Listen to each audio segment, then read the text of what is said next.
Yes, Namaste बच्चों. Today we'll discuss about the separation of mixture of salt and ammonium chloride and chromatography. See, in the first, that is the separation of mixture of salt and ammonium chloride, will use this type of apparatus.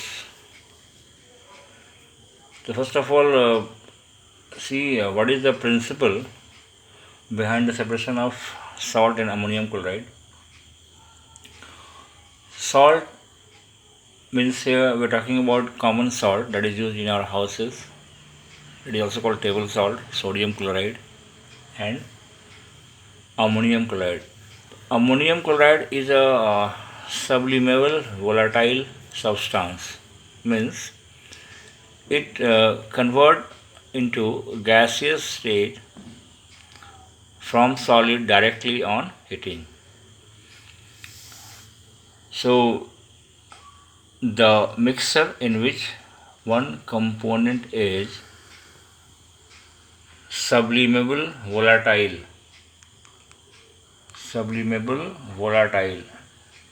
मतलब कि वो Sublime material हो और volatile हो और दूसरा component non sublimable हो, तो उस केस में हम लोग इस मेथड को यूज करते हैं. It is also called sublimation method. See in this method what we do, we take a china dish. It is your china dish. In china dish we'll take the mixture, that is mixture of ammonium chloride and salt, and on china dish we will keep one inverted funnel. It is the funnel, it is your funnel, it is kept in inverted form. It is kept in inverted form. Okay, we will close the opening of this funnel with a cotton plug. Now we'll heat the mixture.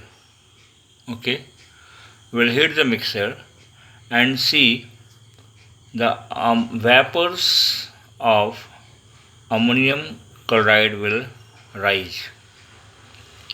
See here the opening is closed, so the vapors cannot escape out and they will come in contact with the side or wall of this funnel, and they will get deposited over there.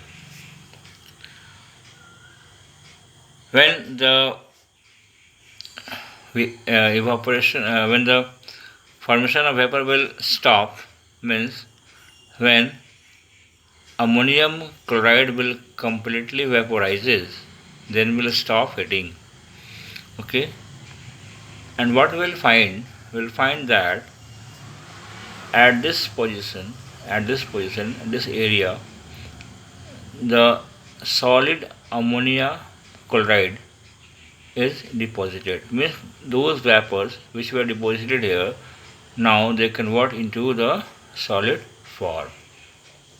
Okay, then we will remove it from here and will just take out ammonium chloride from here, and in this container the salt will remain left. So in this method we can separate those components in which one is sublime material and other is non-sublime material. Okay. Now the second method is chromatography. In higher classes we'll discuss about the different methods of chromatography, but here we will simply discuss about the paper chromatography. Paper chromatography. It is an important process of separating two or more dissolved solid which are present in a solution in very small quantities.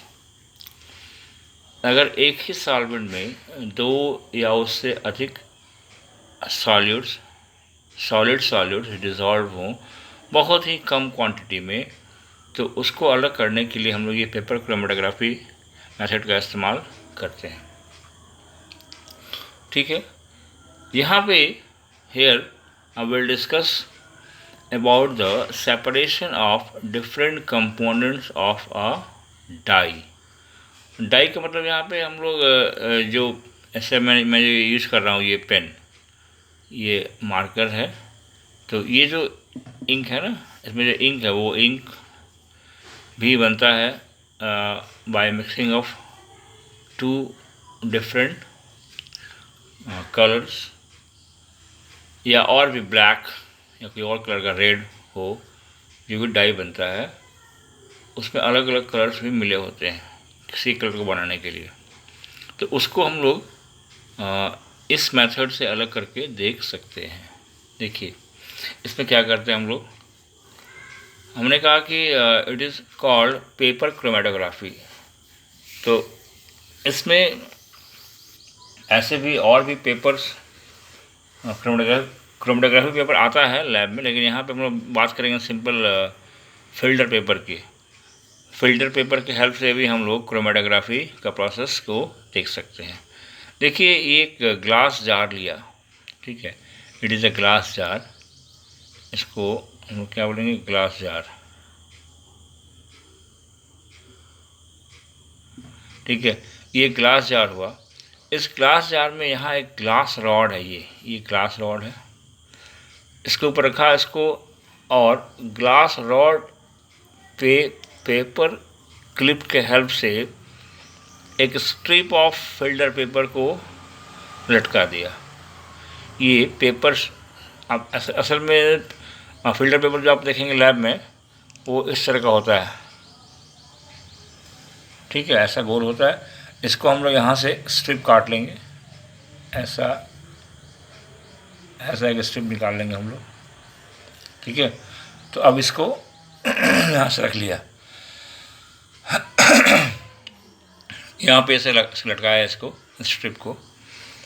इस paper strip में देखिए इसको ऐसा arrange करेंगे हम लोग कि एक पोर्शन नीचे यहाँ कहीं पे एक लाइन ड्रॉ करेंगे पहले तो, ठीक है, ऐसे लाइन ड्रॉ किया, और उस लाइन पे एक ऐसा पॉइंट बनाया इस तरह से, सी like this we'll make one point, okay, we'll make one point here like this, okay. Now we will keep in such a manner so that it is the lower portion of the paper is dipped in water, ये पानी में डूबा हुआ रहे, और इतना डूबा हुआ रहे कि इस लाइन से वो नीचे रहे पानी, ठीक है, उसको ऊपर नहीं आया। अब देखिए क्या होगा भाई, चूँकि ये फिल्टर पेपर है, it will soak water, okay. अब वाटर स्लोली इस पेपर के थ्रू ऊपर की ओर जाएगा।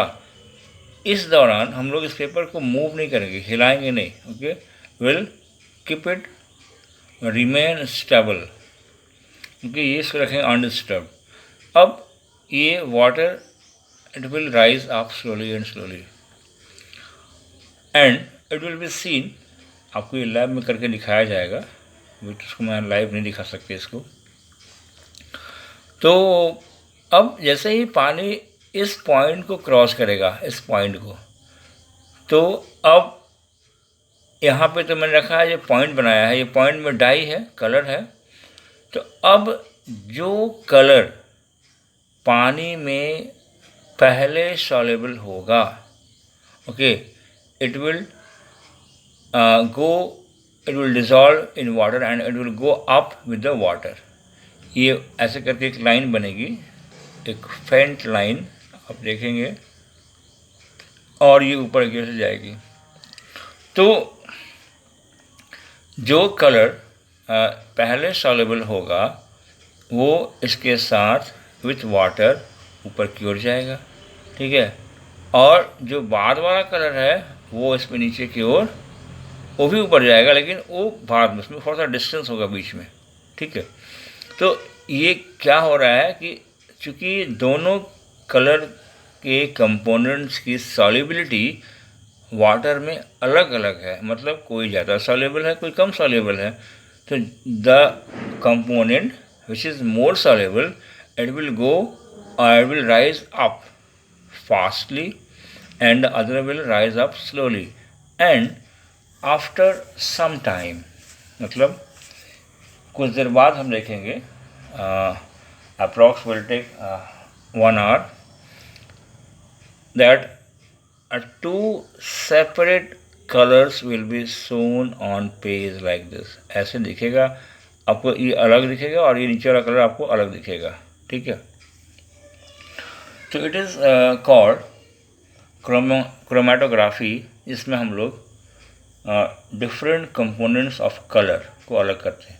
देखिए इसमें एक पॉइंट लिया, मतलब उस पॉइंट में बहुत ही कम कंपोनेंट होगा, लेकिन उसको भी आप यहाँ पे इजीली देख सकते हो कि नहीं वो अलग हो गया। ब्लू और ब्लैक कलर या जो भी उसमें कलर होगा वो अलग अलग आपको दिखेंगे कुछ देर बाद, ठीक है। अब देखिए इसका एप्लीकेशन क्या है।